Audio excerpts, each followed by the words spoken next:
Министрлер кабинетинин төрагасы Акылбек Жапаров жакынкы күндөрү Кытайдын Цзиньцзян уйгур автономдуу районуна расмий сапар менен барат. Бул тууралуу ТИМдин басма сөз кызматынан кабарлашты. Кыргызстандын тышкы иштер министри Жээнбек Кулубаев менен Кытайдын элчиси Ду Девень бүгүн визитти даярдоо жана өткөрүү маселесин талкуулашты. Ошондой эле алар Кыргызстандын президенти Садыр Жапаровдун 2023 жылдын май айында Кытайга мамлекеттик сапарынын жана Борбордук Азия Кытай саммитине катышуусунун жыйынтыктары боюнча жетишилген макулдашууларды ишке ашыруу боюнча пикир алмашышты. Андан тышкары 2023 жылдын октябрында Кытайдын мамлекеттик кеңешинин премьери Ли Цзяндын Кыргызстанга боло турган расмий сапары талкууланды деп кошумчалашты министрликтен. Бишкектин 1-май райондук соту 14 августта Кемпир-Абад окуясына байланыштуу кармалгандардын бөгөт чарасын карап дагы 2 айга узартты. Кийинки соттук отурум 21 августка белгиленди. 22 июнда башталган сот процесси Ички иштер министрлигинин тергөө башкармалыгы буга чейин ишке жашыруун деген гриф койгондуктан жабык каралып жатат. Жактоочулар соттун создуктурулуп жатканына нааразы. Менин оюмча бул самолет учпайт. Баягында кой таштын иши башталып атканда мен ачык эле айткам, бул самолет учпайт деп, мына азырга чейин да уча албай атат. Бул деле процесс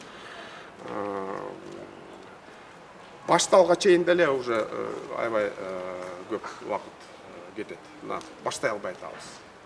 Анткени канча соттолуучулар, канча адвокаттар бар, ар биринин ою бар, ар биринин пикири бар. Ошон сот мыйзам боюнча бүт баарынын оюн, пикирин угуш керек.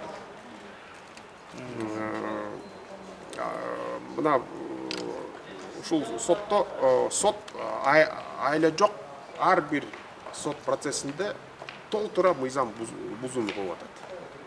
Кийин анын үстүнөн бир шылтоо керек болсо, соттун үстүнөн, прокурордун үстүнөн толтура ар бир күнү ушу толтура шылтоолор пайда болуп атат.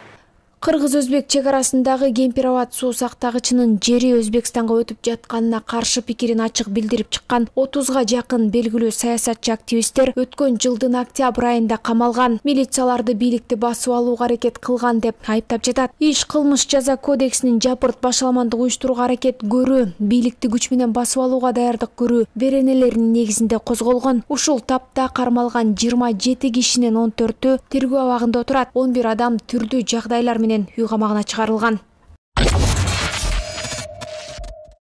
Боз теридеги жарандын өлүмү боюнча шектүүлөр кармалды. Бул тууралуу ИИМдин маалымат кызматы билдирди. 8 август күнү Ысык көл райондук ички иштер бөлүмүнүн тергөө кызматы тарабынан аталган окуя боюнча чогулган маалыматтардын негизинде бул факты кылмыштардын бирдиктүү реестрине катталып, кылмыш иши козголгон. Көрүлгөн ыкчам тергөө иш-чараларынын натыйжасында кылмышка шектүү жарандар аныкталып, Ысык көл РИИБдин тергөө кызматына өткөрүп берилди. Алар мурда соттолгон Бишкек шаарынын 32 жаштагы тургуну, Ысык көл облусунун Боз Тери айылынын 28 жана 29 жаштагы тургундары болуп чыгышты. Кошумчалангандай, Ысык көл райондук сотунун чечими менен шектүү жарандарга карата тергөө амалдарын өткөрүү мезгилинде 2 айга камакка алуу баш коргоо чарасы кабыл алынды. Бул арада ИИМдин резонанстуу окуя боюнча жарыяланган видеосу 2 жыл мурунку болуп чыкты. Бул тууралуу журналист Эламан Карымшаков айтып чыкты. ИИМдин маалымат кызматы пресс-релиз таратып, расмий YouTube каналына видеосун жүктөгөн. Анда Боз Териде эс алып жаткан 23 жаштагы жигиттин өлүмүнө шектүүлөрдү кармоо учуру катары көрсөтүлгөн. Аны көптөгөн ЖМКлар, анын ичинде биз да жарыялаганбыз. Бирок ал видео эски экенин байкадык. Ушул эле роликти 2 жыл мурун Ысык көл облустук ички иштер башкармалыгынын маалымат кызматы YouTube каналына жүктөгөн. Анда уюшкан кылмыштуу топтун мүчөлөрү кармалган. Байкасаңыз, видеонун башында эски кадрды колдонуп, аягында Боз Теридеги окуяга шектүүлөрдүн сүрөтү коюлган деп жазды ал. Облустук милиция бул боюнча төмөндөгүдөй комментарий берди. Чындыгында сунушталган видеодо архивдик видеолор колдонулган. Анткени Боз Тери айылындагы Золотые пески пансионатынын жээгинде эс алуучунун өлүмүнө шектүүлөрдү кармоо учуру түнкүсүн жүргүзүлгөндүктөн кадрлардан абдан начар көрүнүп калган. Буга байланыштуу архивдик видео колдонулган. Бардык шектүүлөр кармалган деп билдиришти